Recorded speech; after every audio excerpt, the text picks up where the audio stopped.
Well, good morning from Crabtree Hollow. Paul Crabtree here. Hope everything's going well for you out there in the turning world. And, hope that you're learning a little bit more every time you approach that lathe and whatever other woodwork that you do. Anyway, today I want to talk about how to make a lamp. I'd like to go through and just show you what I've learned as far as how to do these lamps. There's just many ways of doing them. I'll show you how I got to be the most comfortable in how to do them. Lamps made from a single piece of raw wood turn out to be absolute magnificent showpieces in the living room, kitchen, bedroom, wherever you want to put them. They really enlighten the room, and hopefully this video will demonstrate that. Okay, here's a nice chunk of maple here. Okay, it looks to be about 15.5 inches the way it sits here.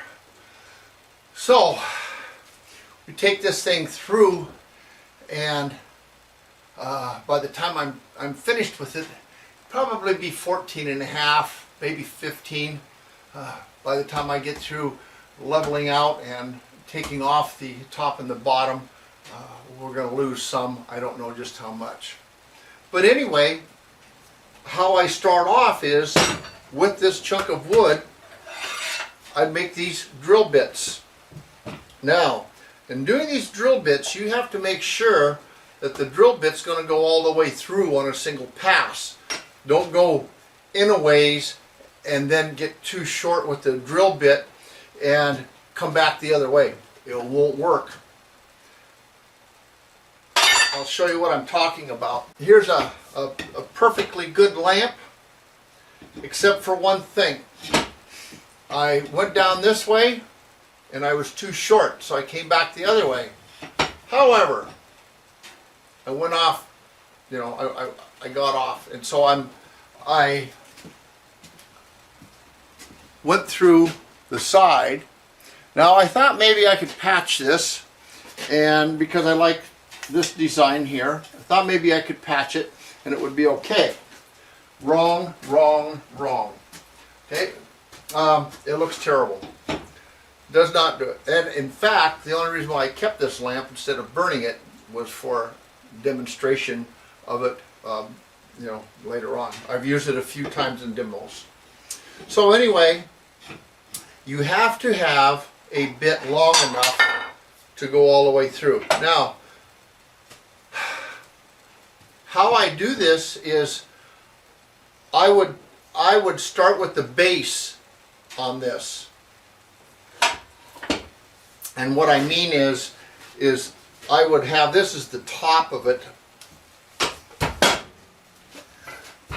and then I would put my hole, I'd start my hole here, and I would drill it through. Generally what I did is I would do this outside, and I would stand on something and go down. Now, I usually got within my objective, where I wanted to come out. I usually got within about an inch, maybe an inch and a half of it.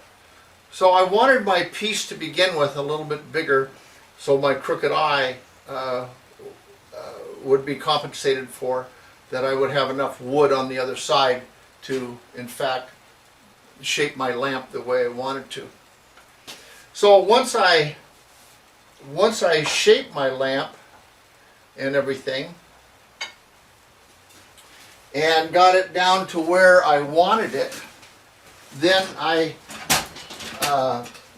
and how I did this is I first started putting plugs in them. I used oak because it was stronger than what I had here, and I'd make these plugs that I could put in here, and I could just easily, I mean real easily, tap them in so they would stay in position. So then I could put those on my headstock, and I could put the tailstock on in the hole on the bottom. So I had on centers my lamp set up, or my block of wood for the lamp. Now, this plug worked okay, except it was cumbersome, and I had to make a lot of them because I was doing a lot of lamps. Now here's another lamp. This is a this one got a little bit mildewy, and I don't know if I'm ever going to finish it or not. But at any rate, I have a plug in here, and oh, by the way, when I was finished with this plug, and that was sculpting the piece, I would then take a rod, metal rod, and knock it out. Okay. I didn't really care for it too much. Like I said, it got in the way, and I was always making these plugs. When I first started making lamps, I made like 45 of them, and that's what I did for a while, a while. I just made these lamps, and I had a good market for them, and so I made them. So anyway, I made all kinds and types of lamps here. Another maple, absolutely gorgeous wood. Here is a small European oak lamp. Okay. Now this one is a base for a floor lamp. Never finished it. I finished one floor lamp, and it's in a niece's house in Montana. Anyway, I didn't care for these plugs, so I made some out of metal. One big reason why I didn't care for these plugs too is if they were too loose, then they would just turn. They were hard to keep in place. So what I had to do is I had to figure out something that I could fit in there snugly, and then I could pull it out and go to the next one. So I made these little guys. Now this one is the first one I made, and as you can see, it has these little tips on it. These are way too big. I didn't need them that long at all. This fits on my chuck here, and so then this works well. Then I went to a smaller drill bit, and I made another one. I made it round, so I thumped my knuckles on this square one. So I made it round. I did a lot better job on this. I even took some material off of here so it would just fit in there nice and snug, and that's it. So then I had this guy here to go on here. So as soon as I get through drilling the hole and the piece of wood is still in this chunk state, I insert my top here that goes on the headstock, okay?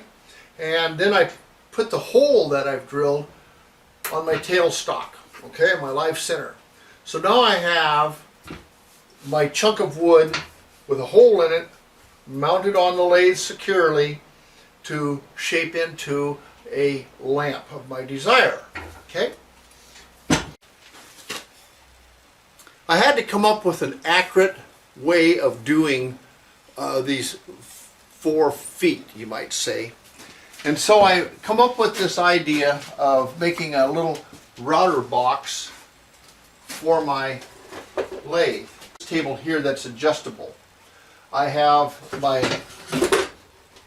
my bolts on each side here. I also have a piece that goes underneath the lathe, has bolts, comes up, and I secure the base and the entire box here to the lathe. I have it all set up here, ready for my plunger to go down and do the legs. But I also made this little template here. As you can see, I have it marked out here, cut out, so I can index these things and get my legs in right.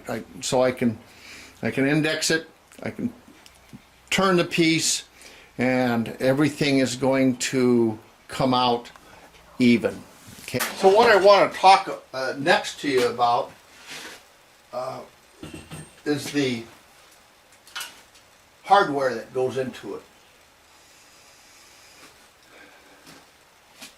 Because I couldn't find the parts, the lamp parts and everything that I needed to build these things that were of quality, I used some very inexpensive stuff. Well, it's not really I used the mainline cheap stuff out of, you know, stores. Anyway, when I found out about the, you know, where I could get good quality lamp parts, I did. And so I went from these types of things here that just don't work right. Hey, on this chestnut lamp here, I have the nice hardware to it. It does cost you some money. You know, this is, you know, it's gonna, you know, you're not gonna get off real cheap on it, but it does the lamp just wonders. It really helps the lamp. You don't have any breakdowns. Like, as you can see, I have two different sized bulbs in here. So this is, you know, for like watching TV or for reading. The tall one, the blonde one that you see in the picture, is in the living room, one of three in the living room. And that one has a three-way on it. So my wife can watch TV with one, and she can read or whatever she wants to do. Now, we've decided that the three light bulbs is a little bit of an overkill. Don't really need that many. She doesn't use the third one that much. Put a nice shade on it. And the other thing that you have to be aware of, it's very hard to find an inexpensive shade that goes on these things. We have found one shade that's in the three in the living room, and I believe it's the one with the horse statue there. But anyway, that redwood one is I think only like a $60 shade. The other two are like 125 or 130 each. So anyway, they are nice quality lamps. The response from them is, we still get, after all these years, we still get compliments of people coming in that, you know, they'll come in and look around in the living room and say, boy, these are really nice lamps. And so it's like, they're just, it's a nice addition to whatever room you put them in. In our bedroom we have a pair of maple lamps that are urn style. So anyway, the extra tools that I've made for these lamps are these guys here. This I modified from a scraper to get in to places. This one I made and I turn it in reverse so I can get in here and straighten this out.